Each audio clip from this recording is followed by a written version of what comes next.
গৌৰৱ গগৈৰ গৰ্জনত হিমন্ত বিশ্ব থৰক বৰক ভয়ত পলায়ন মুখ্যমন্ত্ৰী সদন এৰি পিনে। নমস্কাৰ সকলোকে, মোৰ অন্যটি নতুন ভিডিঅ'লৈ আপোনালোকক স্বাগতম জনাইছো। আশা কৰো আপোনালোক সকলোৱে ভালে আছে। আপোনালোকে গমে পায় কিন্তু সদনৰ যিটোহে হুলস্থুলীয়া পৰিৱেশ হৈ আছে নহয় জানো বিৰোধী আৰু শাসকীয় দলৰ মাজত। এটা বিৰোধী দলৰ ভিতৰত গৌৰৱ গগৈ এনেকুৱা কথা শুনাই আছে, এনেকুৱা কথা কৈ আছে, সদনত বহুত হুলস্থুলীয়া পৰিৱেশ হৈ আছে। আৰু গৌৰৱ গগৈ আমি জানো অসমৰ গৌৰৱ গৌৰৱ গগৈ বুলি সকলোৱে কয়। অসমৰ ৰাইজে এনে নাম থোৱা নাই, অসমৰ গৌৰৱ গৌৰৱ গগৈ বা অসমৰ নক্ষত্ৰ উজ্জ্বল নক্ষত্ৰ বুলি গৌৰৱ গগৈ কয়। কিয় আমি আগতেও দেখিছো সদনত সেই মণিপুৰৰ ঘটনাটোলৈ সিংহৰ দৰে গুজৰিছিল। সেই কথাটো সকলোৱে জানে, অসমবাসী জানে, আৰু সেইকাৰণে গৌৰৱ গগৈ বহুত বেছি ভাল পায়। আৰু এতিয়া দেখি আছো সেই পেহেলগামৰ ঘটনাটোলৈ গৌৰৱ গগৈ সিংহৰ দৰে গুজৰি আছে।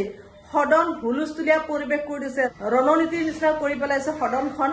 এনেকুৱা হুলস্থুলীয়া আৰু মানে শাসকীয় দলৰ মানুহে এই কথাখিনি সহ্য কৰিব পৰা নাই। আচলতে গৌৰৱ গগৈ জীৱৰ কথা কৈছে, সেই পেহেলগাম বা কাশ্মীৰৰ কথাটোলৈ বা যুদ্ধলৈ যিমান কথা কৈ আছে গৌৰৱ গগৈ সদনত, সদন হিলি গৈছে। আৰু গৌৰৱ গগৈ প্ৰতিটো কথায়ে সেই শাসকীয় দলৰ কাৰণে যেন এপাত এপাত শৰ হৈ ওলাই আহিছে।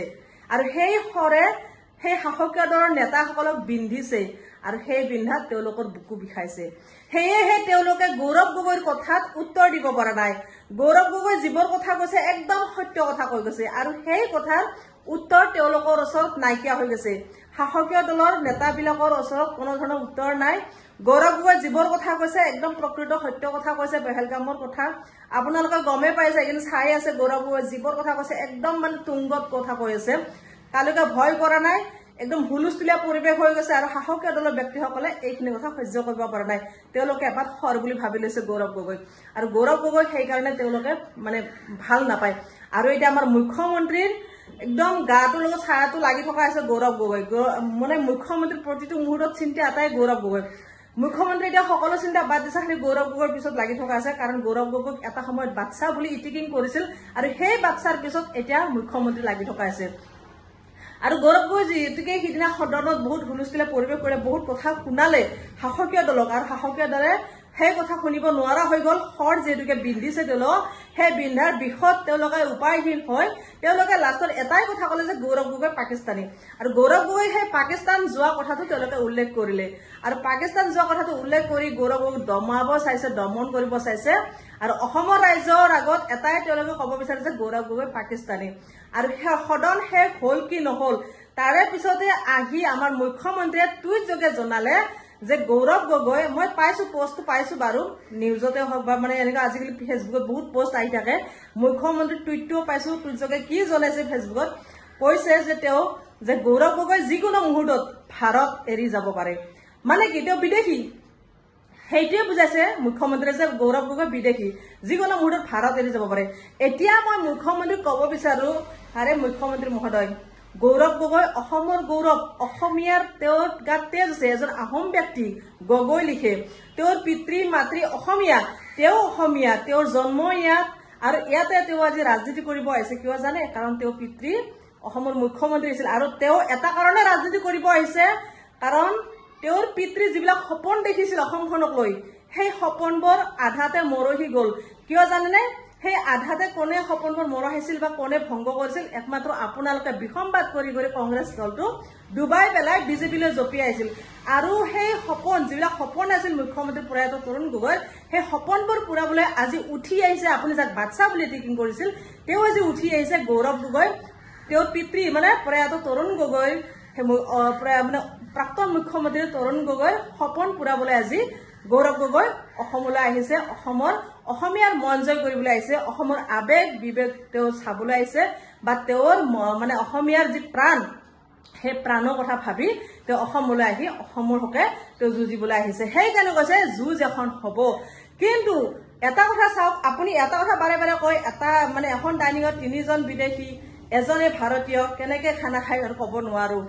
তেওঁৰ পত্নীহে বিদেশী, তেওঁৰ পত্নী বিদেশী হয়, কিন্তু তেওঁতো বিদেশী নহয়, তেওঁৰ পিতৃ মাতৃটো বিদেশী নহয়, তেওঁ নহয়। চাওক, তেওঁ আজি বিদেশত পঢ়িলেও কিন্তু তেওঁ আজি অসমৰ হকে কাম কৰিবলৈ আহিছে। কিন্তু আমি সিদিনা শুনিছো আপোনাৰ সৌহাৰ্দ্যৰ ভাতৃ কেবিনেট মন্ত্ৰী নেকি গৰুচুৰ বুলি এটা নাম আহিছিল, কি জানো পাহৰিলেও নামটো মনত নাই, সেই তেখেতৰ সিদিনা ভাষ্য শুনিলো তেওঁৰ হেনো যেতিয়া তেওঁৰ গৰু চুৰ বোলে এটা নিউজ ওলাইছিল তেতিয়া তেওঁ সংবাদ মাধ্যমক কৈছিল যে তেওঁৰ ছোৱালী বোলে বাহিৰত পঢ়ি আছে আৰু বাহিৰৰ পৰা তেওঁ ফোন কৰি কৈছে দেউতাকক যে দেউতা মই অসমত নাযাওঁ কাম কৰিবলৈ কাৰণ মোৰোতো এনেকে নিউজ বাজিব সেই মন্ত্ৰীজনৰ ছোৱালী আজি কৈছে বিদেশত থাকিবলৈ কাৰণ বিদেশত থাকি তেওঁ পঢ়িব বিদেশতে কাম কৰিব অসমলৈ কাম কৰিব নাহে তাৰে তুলনাত গৌৰৱ গগৈ বহুত ওপৰত কাৰণ গৌৰৱ গগৈ অসমৰ ল'ৰা হৈ বিদেশত যদিও পঢ়িছে তেওঁ অসমত কাম কৰিব আহিছে অসমৰ ল'ৰা অসমত আহিবই কিন্তু আজি আপোনালোকৰ মন্ত্ৰীৰ ছোৱালী বিদেশতে বোলে থাকিব বিদেশতে কাম কৰিব চাওকচোন পাৰ্থক্যবিলাক কেনেকুৱা কাৰ কিমান চিন্তাধাৰা কিমান উন্নত মানৰ আপুনি চিন্তা কৰি চাওক সেইকাৰণে আমি গৌৰৱ গগৈ বহুত বেছি ভাল পাওঁ গৌৰৱ গগৈ সঁচাকৈ অসমৰে গৌৰৱ আমি বিচাৰো গৌৰৱ গগৈ নেক্সট চিএম হওক আমাৰ মুখ্যমন্ত্ৰীয়ে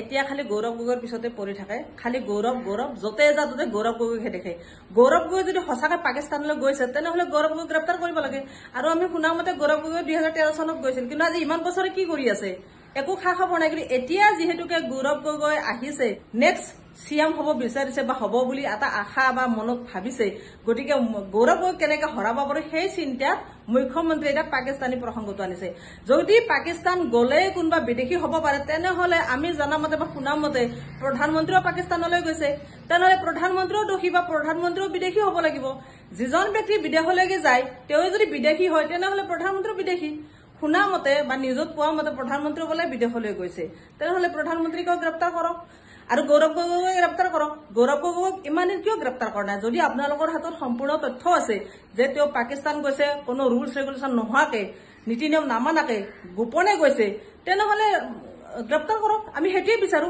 আপুনি মুখ্যমন্ত্ৰী এজন চেন্ট্ৰেলত আপোনালোকৰ চৰকাৰ ইয়াত আপোনালোকৰ চৰকাৰ তাৰে পিছতো আপোনালোকে এনেকুৱা এজন বিদেশী ব্যক্তি ইয়াত কিয় ৰাখি থৈছে অসমত আপোনালোকে আপোনালোকৰ নীতি অনুসৰি কাম কৰকচোন তেতিয়াহে আমাৰ ভাল লাগিব আমিতো আপোনাক বিশ্বাস কৰো ন আপুনি মুখ্যমন্ত্ৰী যদিকে এই কামখিনি কৰিলে আমাৰ বহুত বেছি ভাল লাগিব গতিকে এনেকে মুখ চুপতি মাৰি থাকি লাভ নাই পাকিস্তানী কৈ লাভ নাই আপুনি অলৰেডি অসমখন বিক্ৰী কৰি শেষ কৰিলে আদানীক দি আছে আপুনি সেই কথাটো ভাবা নাই অসমীয়াৰ অস্তিত্ব কি ৰাখিছে আপুনি আৰু আপুনি আজি লাগি আছে গৌৰৱ গগৈৰ পিছত নহলে আৰু আদানীৰ কথাটো আহি যাব নহয় আদানী যে আকৌ 200 বিঘা বিচাৰিছে অসমৰ মাটি আৰু বা কালিলৈকে যদি কৈ বোলে গুৱাহাটীখন দে দিছপুৰখন দি আমাক যদি আদানী বিচাৰে হয়তো আপুনি কালিলৈকে দিছপুৰখনো দিবলৈ চেষ্টা কৰিব কিজানি গতিকে অসমখন হয়তো লাহে লাহে আপুনি আদানীক দি নহা কৰিব চাগে অসমীয়াৰ অস্তিত্ব ইয়াত নাইকিয়া হ'ব লাহে লাহে যিটো দেখিছো আপুনি গতিকে এইবিলাকৰ কথা তল পেলাবলৈ বা এইবিলাক কথা ওলাব বুলি ভয়ত আপুনি গৌৰৱৰ পিছত লাগিছে গৌৰৱ পাকিস্তানলৈ গৈছে পাকিস্তান যোৱাটো কি অপৰাধ কোনোবাই যদি কিবা নীতি নিয়ম অনুসৰি